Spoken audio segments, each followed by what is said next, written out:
So before I get started, I just want to acknowledge that Earbus, our headquarters are in Perth, and we work and live on Whadjuk Noongar country. So I just want to pay my respects to elders past, present and emerging. So for those that know about the Earbus Foundation of WA, our primary aim and vision and mission is to eradicate otitis media in Aboriginal communities in WA. And we have another arm, which is clinical pediatric diagnostic testing. But this presentation will be giving an overview of the outreach program, the history, a little bit about otitis media, and then looking at 2019 data, which is our full last annual year, and then looking also back to the history when it commenced in 2014. So just a bit of the history.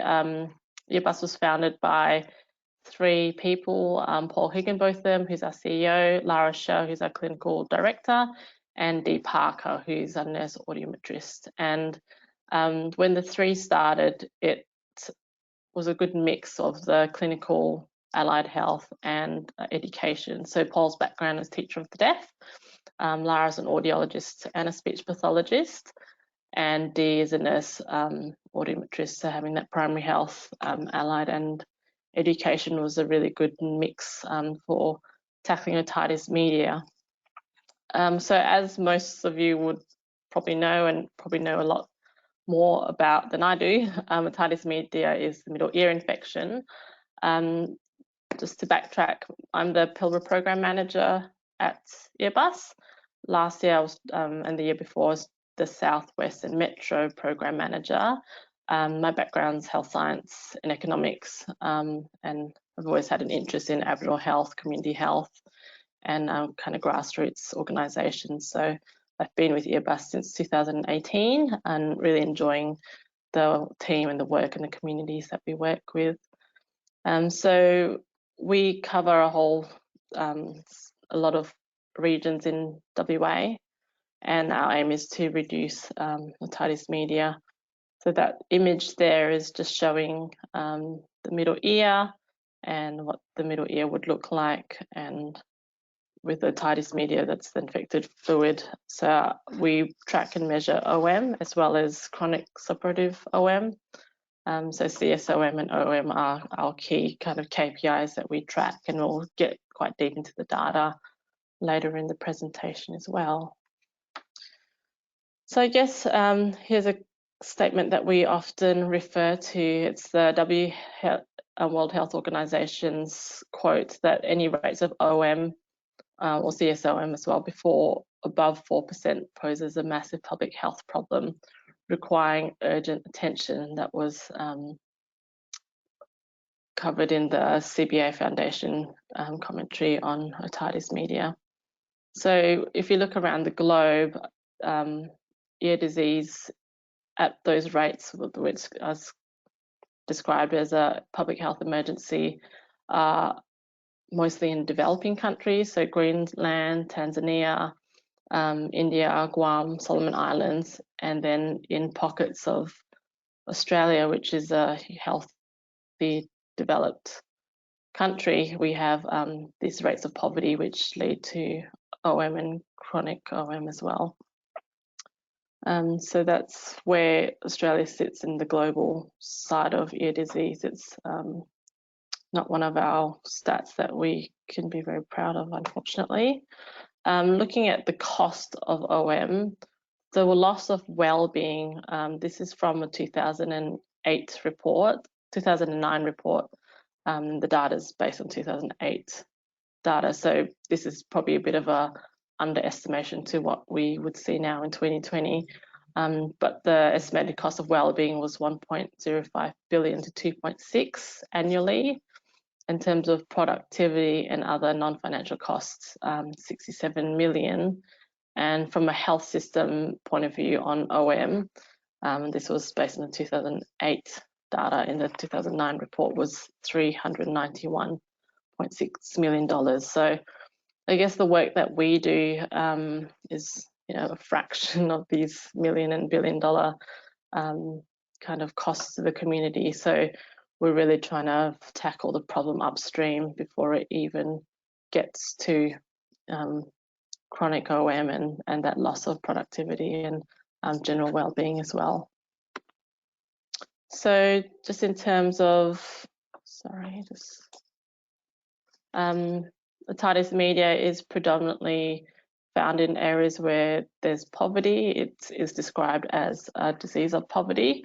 So factors that lead to that include overcrowding, passive smoking as a contributing factor, low malnutrition, access to healthcare. All these factors, body weight of a child when they're born. There's a number of factors that lead to OM and CSOM, but I guess that's poverty then leads into otitis media, which can, when kids experience chronic levels of otitis media, can lead to ruptured eardrums, and that leads to early hearing loss being broken. And in those early days, it's really important for that early hearing loss to be identified and treated. Ongoing hearing loss can also lead to other disorders like auditory processing disorders, kids that can't hear, can't learn. And in terms of the brain, there's a lot more research about the neuroplasticity of the brain and how the input of sound into the brain actually changes the structure of a developing brain. So it's not just an ear disease that impacts just hearing loss. It leads to speech and comprehension and other disorders that can have long-term impacts on educational outcomes. So those poor educational outcomes, they can be misdiagnosed as ADHD or gone completely undiagnosed. The child can be mislabeled as naughty or having behavioural issues when it might be a processing disorder. If kids are feeling like they're not engaged at school, or they might feel slow or dumb, that's when that behavioural can act out. So, the kid will be sent out of the classroom rather than being asked to read out something which they don't know how to read. So those poor numeracy literacy skills obviously then have an impact in job prospects as if school is graduated. If not, either way, job prospects might be low.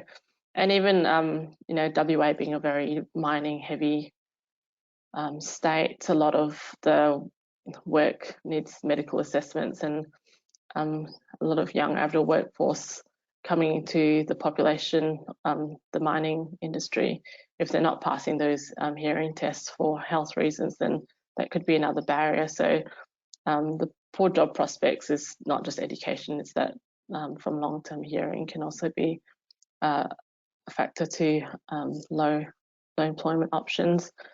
So then these young children that become young adults maintain in a cycle of poverty, their living conditions remain low, their access to healthcare remains low. It's that generational poverty, and then it's really a cycle of otitis media. So it is a cycle, and I guess our aim is to break that cycle as early as possible and give the kids the best chance for education, jobs, and then providing good conditions and environments for their children and their children's children as well. So how Earbus changed this is that we go where the kids are. Being a mobile service, Earbus has 4 bus fleets as part of our service, but before we even had buses, we were going out to regions, the Pilbara and the Goldfields in the first instance, and taking out a team of specialists. So that includes a nurse audiometrist, in some scenarios an ENT, an audiologist, and a GP or a nurse practitioner. So normally when we're looking at otitis media, that screening requires treatment and management and medications and prescriptions and monitoring, and I guess a triaging of services as well. So by going up with a big team, the referral pathway is in the one room.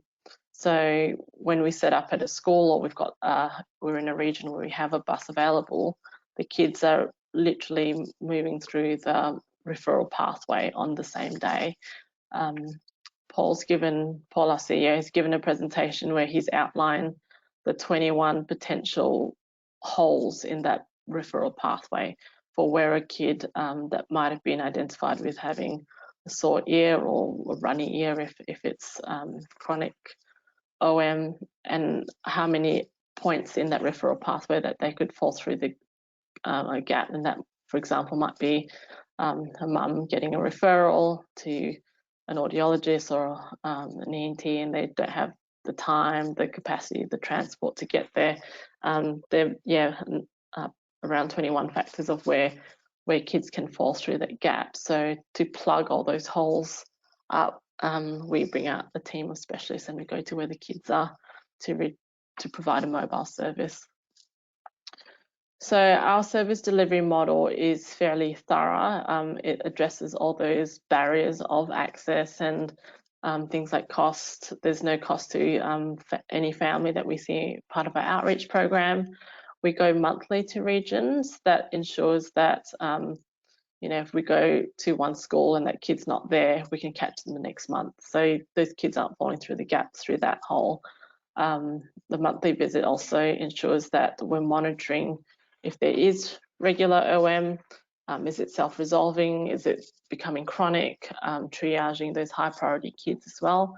So the monthly visits enables us to maintain consistency with those services. And our teams are generally the same team members. So our clinicians get to know the kids in and out, they know their siblings, they see them grow up from, accessing our services in pre-primary right up to the end of primary school. So there's that longevity there as well. With our service, we always work with local services, particularly the AMSs. So before we go into any region, our first point of contact is always to liaise with the AMS, and we want to always value add to existing services. And if there is a local ENT, or we'll work with that, or if there requires us to bring an ENT, we'll bring that service to the region. So all the programs have the same format, but it's very much tailored based on local capacity, the demand, the needs of the kids, and just what other health services are being run in those areas, and how to complement that. We have our GPs or NPs, nurse practitioners, on our buses, and they provide prescriptions as well. So we provide that to families without a cost as well. If there is a child that requires any medication, our nurse at the end of the day will call the parent, explain that we've seen the child, really build the capacity of parents through health literacy and knowledge. And if there's drops or dry ear precautions that the child needs, some treatment at home, we empower families to be able to do that, and are always available for parents to clarify if they have questions around that. So our GP NP provides that medication, or sometimes a script, to the families.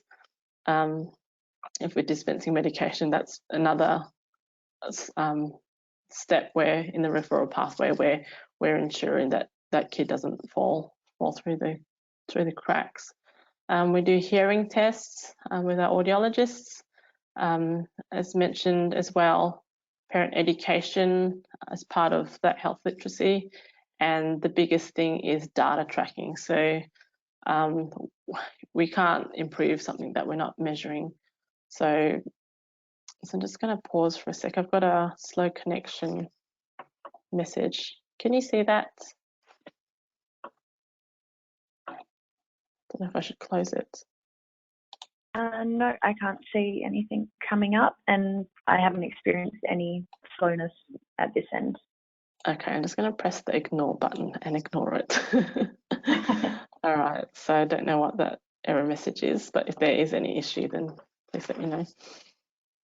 So parent education is part of a big part of what we do as well. That's through the nurses talking to the parents. And I think with, you know, runny ears or glue ears, there's a bit of a misconception that it's normal in some communities. Like, you know, kids have runny noses and it's winter, runny ears is part of a normal seasonal thing, but it's not. So I think educating families and parents that runny ears is not part of the normal, you know, seasonal illness of kids, and how it happens and how to prevent it is part of it. Before we started, I grabbed some tissues because I was worried I was going to sneeze to some hay fever that I have.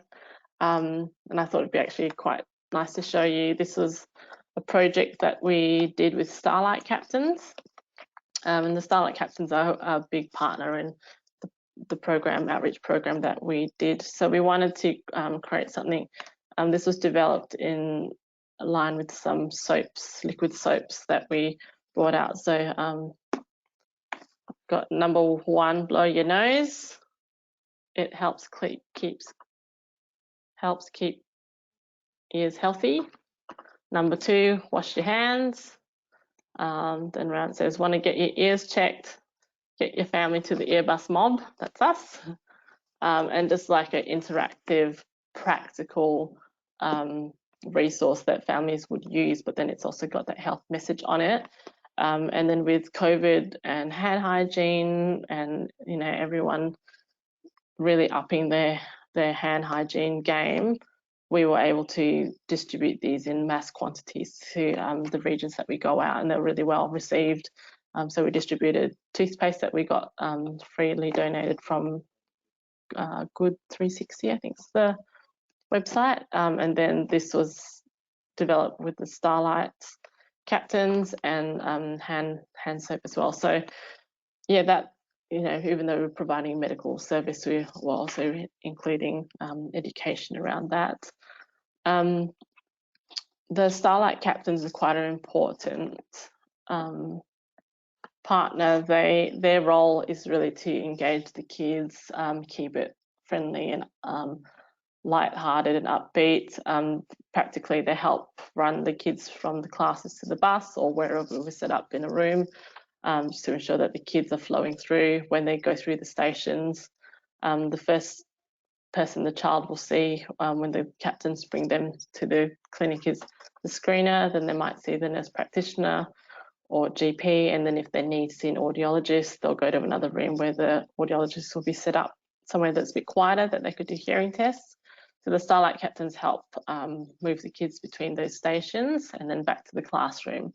And you know, kids might be hesitant, some might not want their ears touched, whether it's a sensory thing, a fear thing, or they just don't know who we are.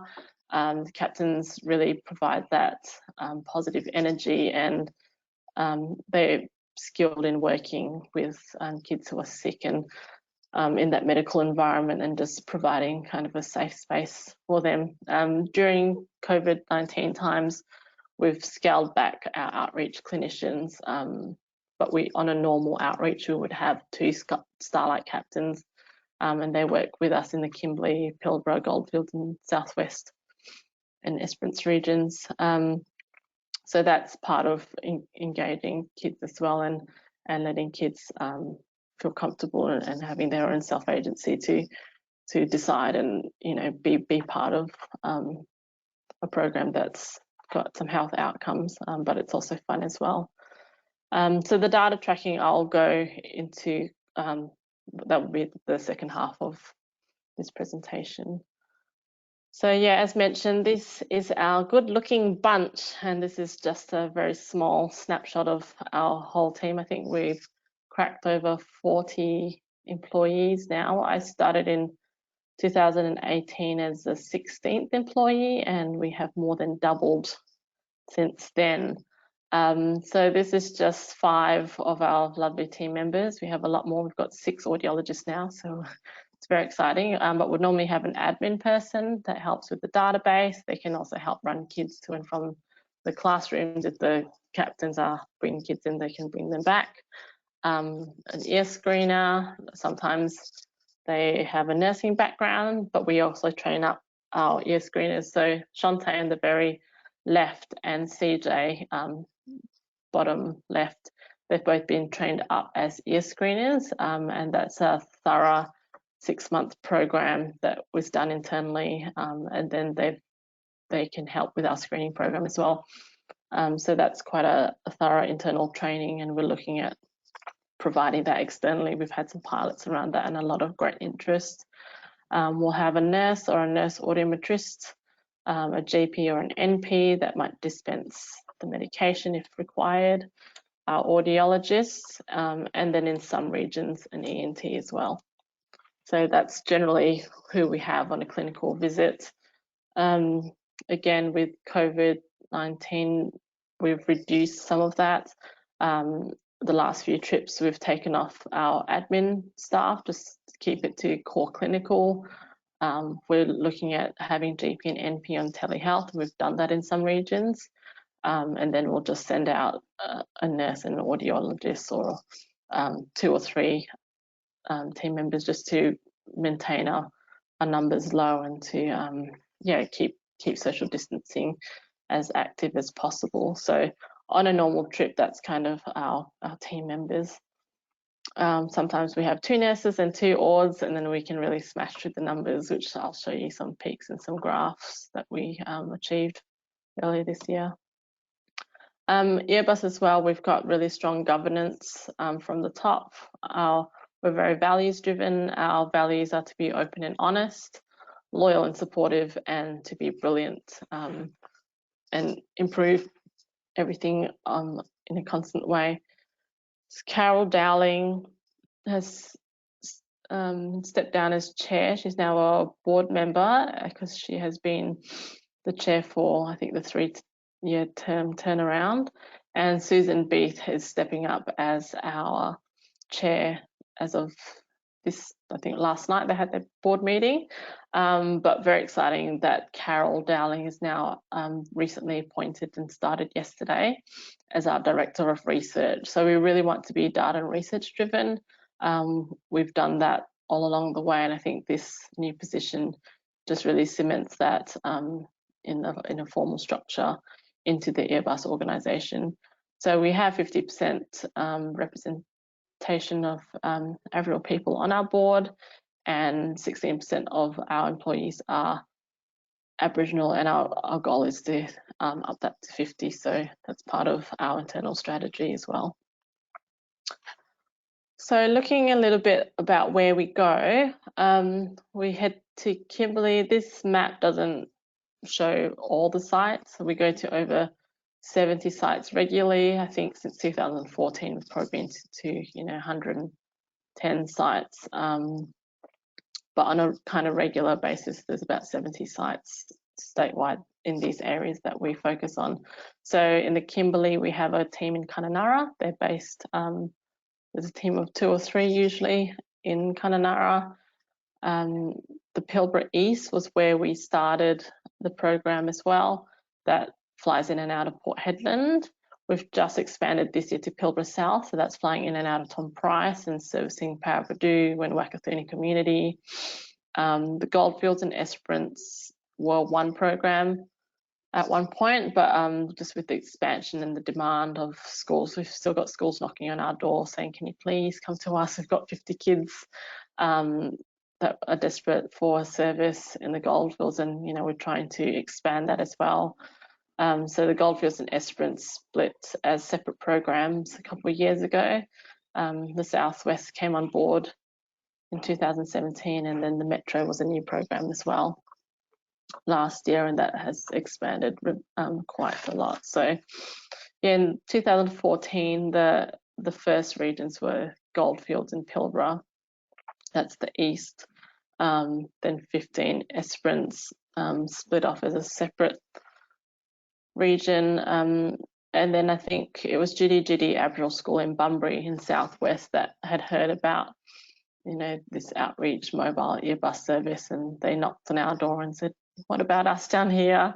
Bunbury's a major regional town, but they had really high levels of Aboriginal kids and kids with OM and CSOM, and can't remember the rates off the top of my head, but I think they were quite high and chronic for all those early years. And now that we've been there for 3 years, the rates are a lot healthier than what they were. Then over time, all the other schools in Bunbury wanted Earbus to come, so that program grew quite fast as well. So we've got a part-time screener, Jemima, that's down there. She's based behind Judy. There's an empty office that us and another not-for-profit organisation share. So we have that physical presence there. And we found with the Kimberley and Southwest, so 2018, the Kimberley program, having teams on the ground and screening regularly, and then the outreach teams come up between, on average, about 10 times a year to follow up with primary health and audiology, and in some areas ENT. So having that model on the ground is, we found that really keeps on top of the rates of OM and CSOM, and allows us to monitor and provide that screening on a lot more regular basis. So that model is, I guess, our gold standard, and we're hoping to replicate that in other regions where we don't have that physical presence just yet. The Metro kind of came about, again, not that it's very Metro, but Bindoon, there's the Edmund Rice Centre, about an hour out of Perth, on the way to kind of northern Wheatbelt area. And again, being like a boarding school with high numbers of Aboriginal kids, they said, can you come? So we said, sure. And a couple other schools, Muditjnunga in Midland.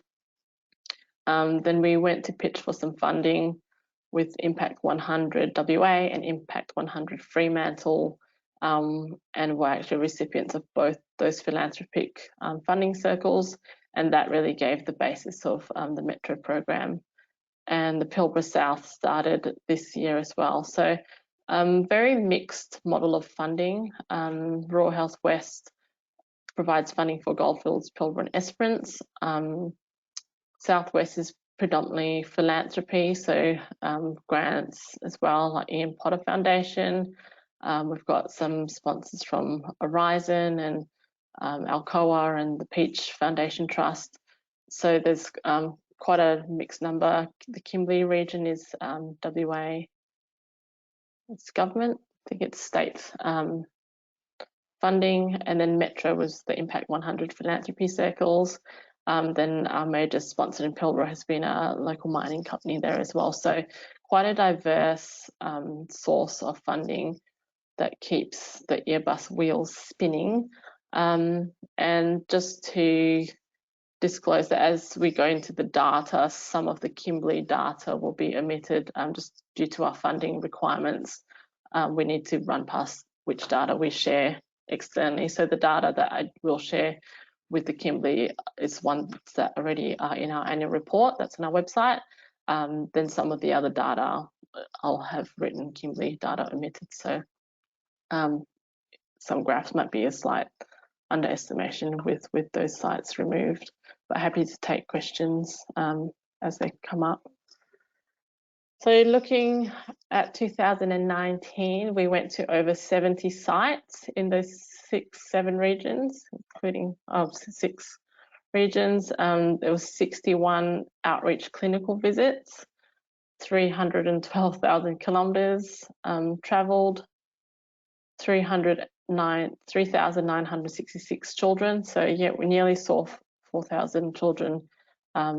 That's unique children, and each child would have received, you know, what's it about 5 occasions of care. So that might be, you know, 3 screens, 2 GP, NP consultations, and audiology. So that's one occasion of care is it's an appointment, I guess, with either a screener, a nurse, audiologist, or ENT. So in 2019, there was 18,000 plus occasions of care and 67 people on outreach visits. So that's our team members, includes our Starlight captains. We also liaise and link up with a lot of schools. So University of Western Australia, Notre Dame, UWA is mainly audiology students, but we've had some social work students on practicum placements, and they might have come out on a couple outreach travel as well, and helped as an admin or helped with running kids to and from the classes. So in total 67 people last year. And just an interesting map that is in our annual report is the outgoing flights that we did. I was looking at it this week and we had 104 outgoing and 97 incoming, and we haven't left 6 staff members out in the regions. I think that must have been, you know, Perth to Broome, Broome to Kununurra, then Kununurra back. So we have all our staff coming back to Perth. So long days. On an average outreach day, it's like a 10-hour day, particularly if there's a lot of driving in the East Pilbara program, going out to Yandi Yarra and Australia and some of the other ones. There's a lot of areas covered. I think in Kununurra, we go out to a small community that can only be accessed by a light aircraft. So yeah, we kind of bring the services to the kids because that's where they live, and we want everyone to have the same opportunity and access to ear health services. So that's just a bit of fun facts. Don't know if this was the actual find. This was one copy. Just wanted to include this to kind of show you how busy we are. There's a trip every nearly every week. So we had the Pilbara East trip on this week. They've literally just come through the office about half an hour ago. And next week is Goldfields. So really busy. We need to deploy the right equipment, the right clinicians, making sure all our pre and post plans are in place, liaising with schools. It's quite a big feat. Our processes have to be, you know, squeaky clean to be able to turn out this amount of trips and clients and services, you know, all through the school term. So we work mainly with primary schools. We see some daycares and some high schools as well. But yeah, this is what last year's kind of schedule looked like. We'll have, you know, 2 trips running at the same time sometimes. In November and August, you can see we had 3 trips going on, Goldfields, Pilbara and Esperance running at the same time. So it's quite busy where we get to momentarily catch our breath during school holidays to prep everything, calibrate equipment, and then it's off again and hit the ground running in week 1. So a little bit more about where we went in 2019 and 20. In the Kimberley, it's 21 sites. Pilbara East is 12. Goldfields is 12. Metro 12. Southwest 25. And then the South Pilbara, which is in and out of Tom Price, is about 5. So that's quite the newest program that started this year as well. So so let's get cracking onto the data. Let me just... How are we going for time? I just want to see where we're at.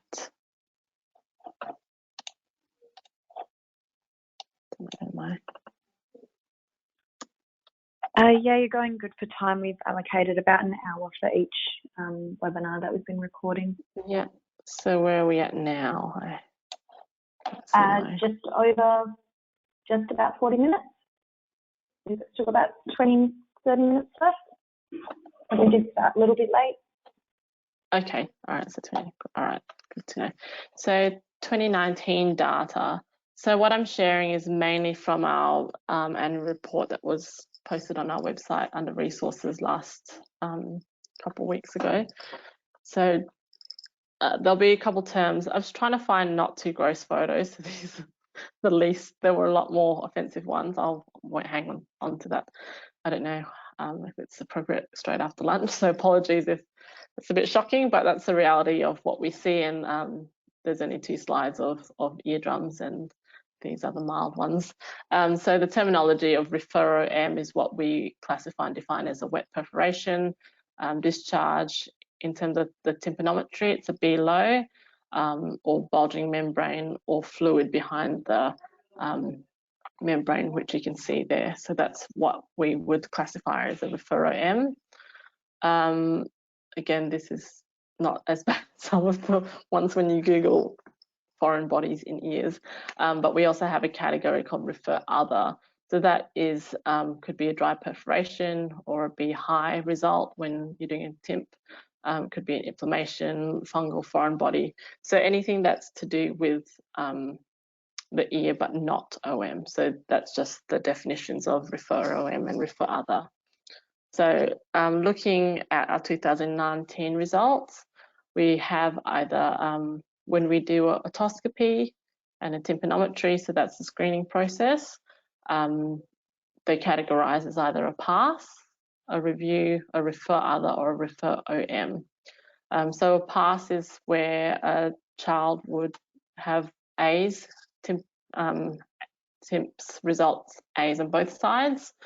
Refer OM is a B on either, and then a refer other is what I explained earlier, and then a review will be everything else. So that might be a C or a AS TIMP result. So anything that doesn't fall in the AA pass or the refer categories.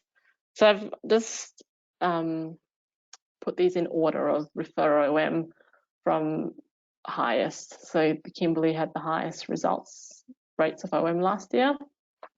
Pilbara, and then Goldfields, Southeast, Metro, and Southwest. So Southeast here is our Esperance. So in some other graphs that I'll show you after, it'll be referred to as Esperance. And yeah, you would imagine that you know, Southwest and Metro and Esperance, Southwest and Esperance are kind of on the coast a bit more, and that seems to, you know, help with, you know, you can see how geographic location does impact rates as well. And the levels of passes are a lot higher. Bunbury obviously being a major regional town, and then Metro was only a new program, so I'll go into a little bit more details of numbers of that. So over time, the newer programs would have a more clear picture of what's actually happening in that region. So the Metro started last year and South Pilbara started this year. So it'll take, you know, a full year plus to kind of see what's actually happening in the ears of those kids and be in those regions regularly to get a proper snapshot. I won't stay too long on this. This is just the different degrees of hearing loss that we categorize in our database as well. It can be mild, moderate, severe, or profound.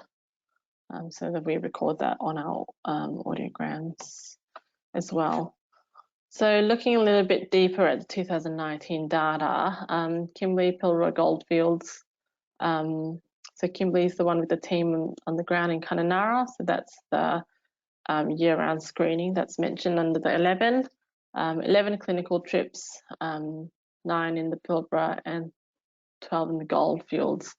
So the numbers of screening, you can see obviously the screening is a lot higher. It's in the 3,000s for the Kimberley trip, and then 1,400 and 1,700 in other regions where we don't have that physical presence. So that's quite an obvious difference already in those stats.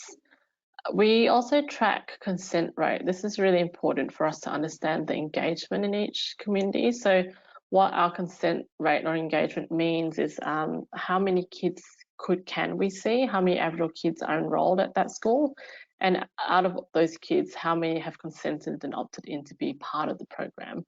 So we have a benchmark around 80, 85 is where we want to be in each region. And it says that out of all the Aboriginal kids enrolled in schools in the Goldfields that we go to, 90% are enrolled in the Earbus program. So it is a measure of engagement. So the Kimberley is a little bit lower, and that's because it's quite a transient population. So kids come and go. We update our class list every term. You know, every term there might be kids moving out of the Kimberley or moving different schools or going to country and not coming, attending school. So that's quite a transient region. So that's reflected in the lower consent rate. The green bars that you see are, I think, from February to November, there's 10 bars. So school term runs from Feb till the beginning of December. But that's where the rates are. And you can see, obviously, at the beginning of the year, it's quite low, and then it picks up. And then we look at the peak consent rate there as well.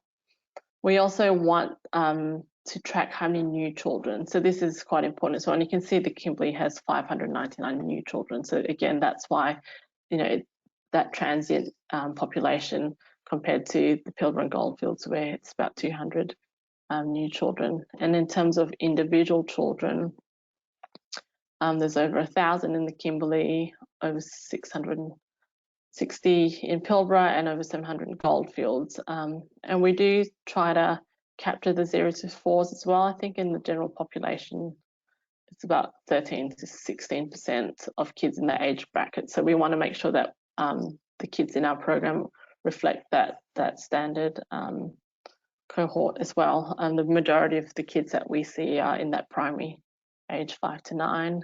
And then we do see some kids that go to high school. If they've got very chronic years that we're wanting to track, we invite them back by appointment. So looking at this Esperance, Metro and Southwest, Esperance is a smaller region, so 4 clinical trips, Metro's 17 and the Southwest 8. And again, you can see those peak consent rates are quite high. They think the Southwest increased. I've got some stats later, but we went from like 15 schools in 2008 to 25 schools in 2019. So with new schools, we might have a lower consent rate. We might start at a school and they might have a consent rate of, say, 50 just to get the service started, so that can sometimes pull our consent rates down. But again, the majority of kids in that 5 to 9 age range, and followed by the 10 to 14-year-olds as well. But a good cohort still, that 0 to 4, the early intervention age, where kids are learning, you know, speech and development is really important. So we want to ensure we're still capturing that through daycares or remote communities. We'll set up our Earbus clinic, and mums will come in with bubs or young kids, and we'll screen the whole family as well. So looking more at the ORD and ear disease results in Kimberley, Pilbara, Goldfields, CHL is conductive hearing loss, and then CNHL is sensorineural hearing loss as well, and there's mixed. And again, it's classified as mild, moderate, or severe in this database. So we can see in the Kimberley, it's mild or across the whole board. Conductive hearing loss is the highest category, ranging from 15.9% to 19% in those regions. And looking at the ear disease of OM and CSOM across the quarter, it's around across the boards between 16% and 35%, and then for CSOM, the low point there across those 3 regions is, we're looking at 3.5, and then CSOM as high as 8.9 in the Goldfields in Q1 of the Goldfields region. So I've grouped these regions because they're the higher frequencies of OM and CSOM, and then the Esperance Metro Southwest, lot lower, but still quite high. We've got Southwest is quite low, but in terms of Esperance and Metro, it's still 13 to 15% in terms of conductive hearing loss, which is not that far behind these other regions, which are quite high. In terms of OM and CSOM, a lot lower rates of CSOM, which is what we want to be seeing. Again, obviously, Metro, we've got that access to healthcare, so it's Bunbury and Southwest. But when we did start our program in the East Metro, which is kind of the Midland corridor, there's more children, Aboriginal children, that live in the East Metro of Perth than there are the Pilbara. So even though we think, you know, children out in communities and regional areas don't get services, there's still pockets within our own metro area where kids aren't getting that regular service. And again, families and carers not knowing that there needs to be ongoing ear checks or glue ear or grommets kind of just seem like a normal part of family life when it shouldn't be. So wanting to do that education in the metro area as well. So OM across these three regions range from 4.1 at the low point in the southwest, and then 17.7, which is high point the Esperance. And all these serious OM rates are under 4, which is that benchmark World Health Organization stat that we always work towards. So looking back more at 2014 to 20 data, these are where you can really start seeing the trends over. So we've really buffed out our database with program we use Power BI. So we've been using that quite constantly from last year into this year. Prior to using Power BI, it's really powerful. We can pull in all our stats and do some great graphs, which I'll show you later.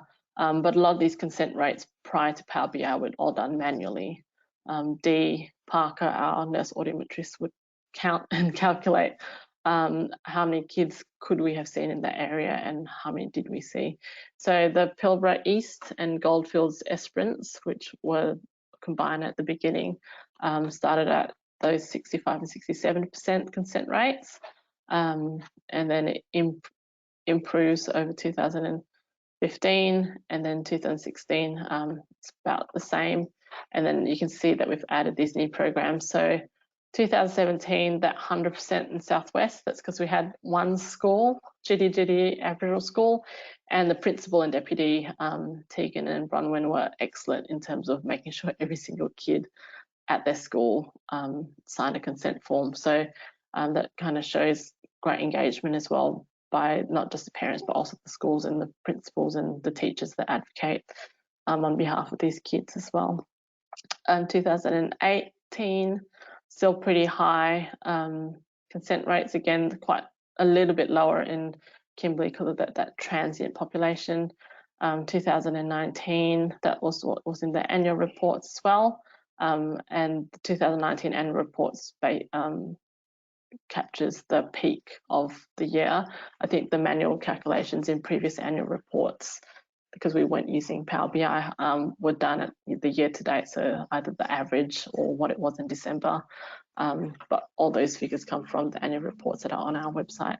And then 2020 is from Power BI and omitted the Kimberley data. So Metro's fairly new, Pilbara's fairly new, so you can see that that's why it's quite low. We want to start the service, provide some service to families and schools, and then once they see us and know who we are, what we're doing, you know, those consent rates then jump. So as you can see, when we started into Pilbara Goldfields, it was that mid-60s, and then it jumped. So similar kind of trends across those regions. So that's just in graphic form with Kimberley minus, but that one that's quite up and down is the Metro program, and that's that new program where, you know, it's 90%, then we'll add on another 5 schools and it'll drop to 62, and then it'll climb up again, and then another 5 schools might knock on our door and say, can you come to us, and then we'll engage them, and it might go down. So, but then over time, you know, Goldfields, Pilbara regions that have been a bit more constant, you can see there's more of a flat, constant consent rate there. So this is the consent rates based on highest to lowest, with Goldfields having the highest. I think it's about 90 end of last year as well, but this is a 2020 consents. And that's, you can see that the longer the program, generally the higher the engagement. So just compared the years and when each region rolled into the outreach program, and then the associated consent rates for 2020 as of yesterday's data. Average screens per day. How are we going for time? I don't want to miss any of the good stuff coming up. How much do I have left?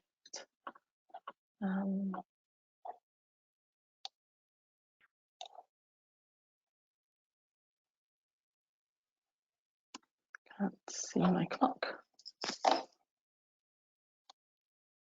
How are we going for time there?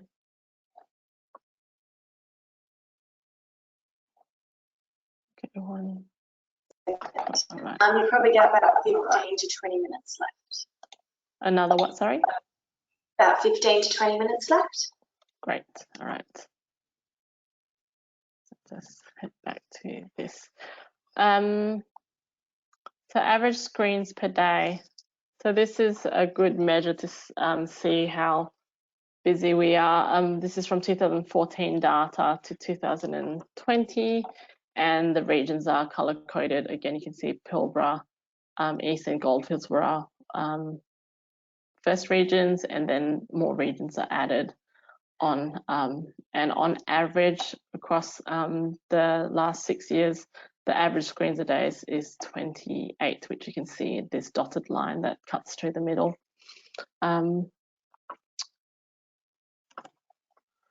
So just looking deeper into that, if we isolate each year, the average screen in 2014 was 17, then it went up to 28, then 22, 34, 22, 31, 32. So, you know, that jump from 22 to 34, you know, when we understand how the program's been running, we can say that, okay, so we can see in 2017, the screens for the Southwest, which is that blue bar with that white arrow, you know, jumped to 39, and that was because we had one site. We could just park the bus. We weren't driving between schools. We weren't packing up. We're just attending one school, screening, smashing out as many screens as the clinicians could do. And then you could see, this is where I was saying that for the Southwest, which is the blue smaller writing under the black numbers, went from one site in 2017, which was Jitty, to 15 sites in 18, which is a huge jump. And then again, another huge jump to 25 sites in 2019. And we expanded up to Collie. Collie wanted us to start screening there. So that's an hour out of Bunbury. Started screening as high up as Waroona. So that's another hour up. So you can see that with those travels, the screen numbers went from, say, 39 screens a day to 16, and then that impacted the average screens across all regions. So that's kind of the pattern. And this big 67 up here was when we got extra rural health funding to do a blitz trip. So that was the Goldfields trip earlier this year. And I think we had 2 ords or 2 nurses, or possibly 2 of each. But just having those extra clinicians allows us in the same amount of days to just see so many more kids. And that's just really evident in these numbers. So we can see those peaks is based on funding and clinicians as well. So it was a big highlight for the team, being able to see break records. Sometimes there's a bit of competition about how many kids can be seen in a day, or where E's were performed. So it's good to have a bit of healthy competition between our clinicians. This is the 2014-20 screening data. You can see the yellow at the top is screened. The purple in the middle is individual children screened. So that's like the unique number. And then that green is that new children screened. So you can kind of see those trends over the year. And these are quarterly from 2014. And then a bit of a dip with COVID. So that might still not, with, what are we in? May, March, April, May, June. So we do have some May, June trips coming up. So the Q2 will be higher, so which aren't in Power BI at the moment. So it looks like it's dived to 0, which is not quite the case. This quarter is still halfway through, so that will be a lot lower, but not as low as what this graph is, because it's time captured as of before the quarter finishes. This is just another look at that 2014 and 20 data versus just this year in 2020.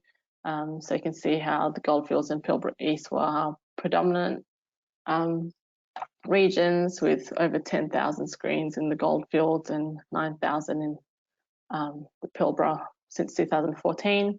And then just looking at this year in 2020, as of May data, we've been to Esperance and South Pilbara, East Pilbara, Metro, Southwest and Goldfields. So that shows our screening activity across all regions.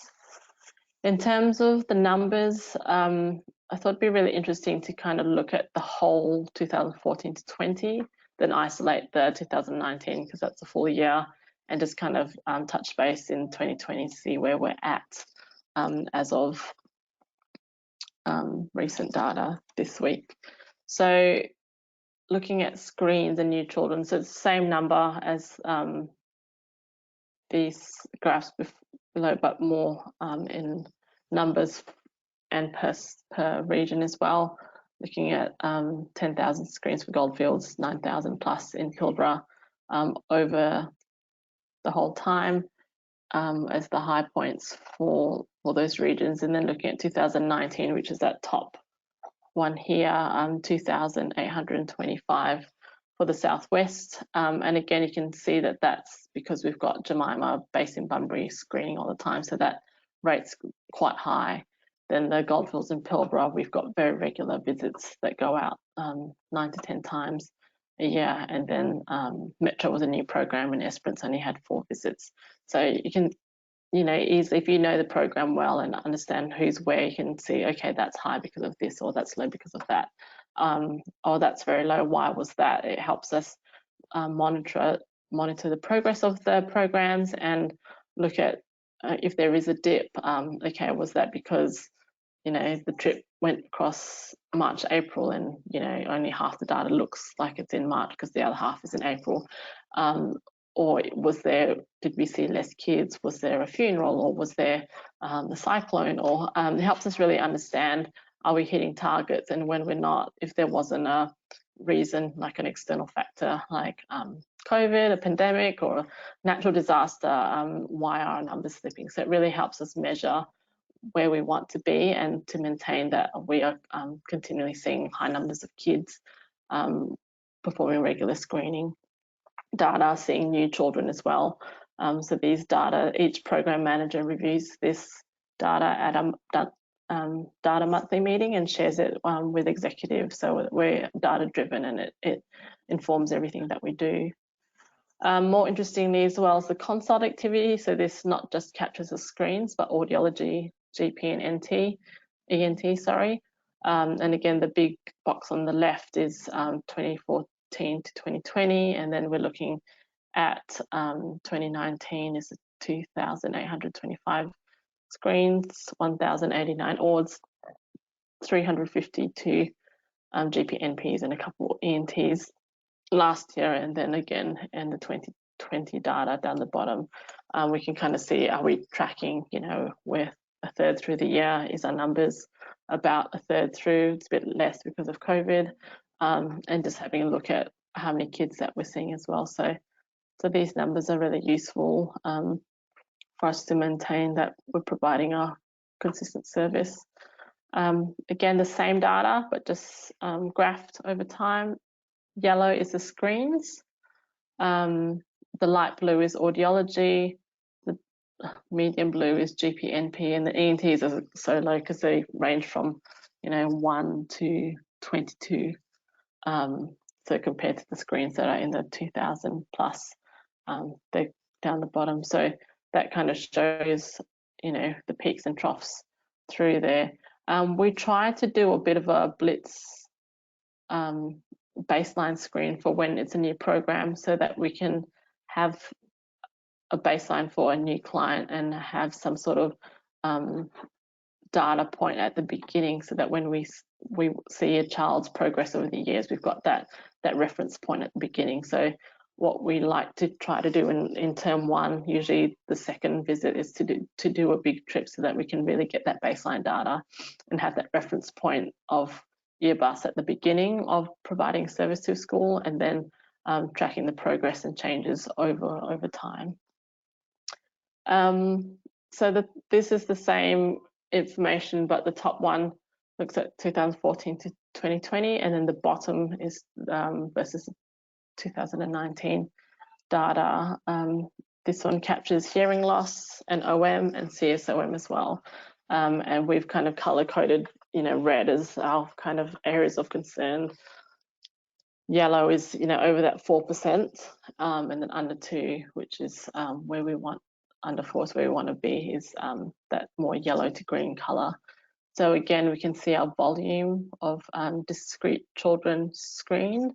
So discrete children screened means how many numbers of children actually went through our program.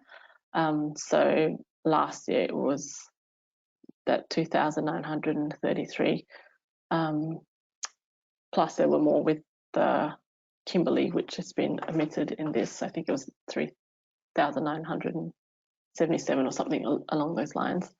And then we can also look at the perforations and compare that to the hearing loss as well. BW stands for betadine washes. So when we need to do betadine washes or do medications, or when we do audiology that's non-OAE, then also the GP NP consults. So that helps us track other areas of the services that we provide and the outcomes of hearing and health for the kids that we see. So really wanted to show you, I've isolated 2017 to 2019. That yellow line is OM, and from Q4 in 2019, it's sat at 18.8. CSOM is 3.4, which is down here. Then hearing loss, and that includes conductive hearing loss mixed as well as sensory neural, was at 11.3, and the number of unique children was 2,373. This data does include the Kimberley data because it's aggregated and a little bit more anonymous, but I just wanted to really highlight that that red line down the bottom, which is the CSOM, and our aim at Earbus is to eradicate chronic ear disease in Aboriginal kids, and that 4% benchmark is really where we're working towards. So you can see, it peaked, it ranges from 2.6 to 6.4. In 2018, it kind of sat on 4% in Q2 and Q3, but just really wanted to highlight that kind of dip from 4.2, which is above that 4% World Health Organization benchmark, to under 4 in Q3 of 2006, and that's across all regions, across all sites. And that, I was looking at this data going, oh, we've done it. we've reduced that CSOM rate under 4. In 2018 it was kind of teetering on that 4, but it didn't quite get under in that Q2, 3. But we've seen a dip, and it'll be interesting to see in 2020 when we've got more consistent data with these new programs, what we're looking at. So that was quite a, I guess, feat if you look at the history of OM and CSOM from 2014. There were peaks where it was really, really high numbers. We're looking at 39.5% of OM, and then CSOM is 10 again, and that 4.8, and then in 2019 it was 7.9. So in some regions, and on average 4.3. So you can see that Goldfields, Pilbara East, they're the areas that we still want to focus on. But overall, in terms of WA, some pockets are a lot lower, which is in that yellow-green, which is where we want to be. And the red areas is where we are still working on. And there's lots of factors. For example, there's some communities out in Pilbara that there's lots of really low access. The general hygiene and overcrowding in that community can be quite low. So, we're always trying to look at working with partners. We're in touch with Food Bank. Are there other services doing other things that we can pull in, because some of these factors are not just health, you know, they're socioeconomic factors, and it's working with partners to make sure that we're part of that solution, but that it's a concentrated effort with other service providers going that region. So that's our constant focus and battle, and community education, all those sorts of things as well. So yeah, that is quite an exciting point of time in terms of our prevalence data of OM and CSOM. So really wanted to kind of end on that.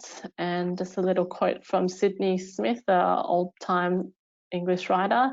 It is the greatest of all mistakes to do nothing, because you can only do a little. Do what you can. And I can't remember the name of the kids, but these are some jitty kids that their designs are on a bus. So we've got a bus in the Kimberley, Southwest, Goldfields, and Metro, and all our buses are covered in artwork by kids at these schools that we see. So that is the overview of Earbus data and journey that we've gone on since 2014. You know, some of our highlights through the years, and yeah, a bit of a look into what 2020 might show. So thank you so much for your attention and listening to me ramble. Would really like to hear any comments or questions or address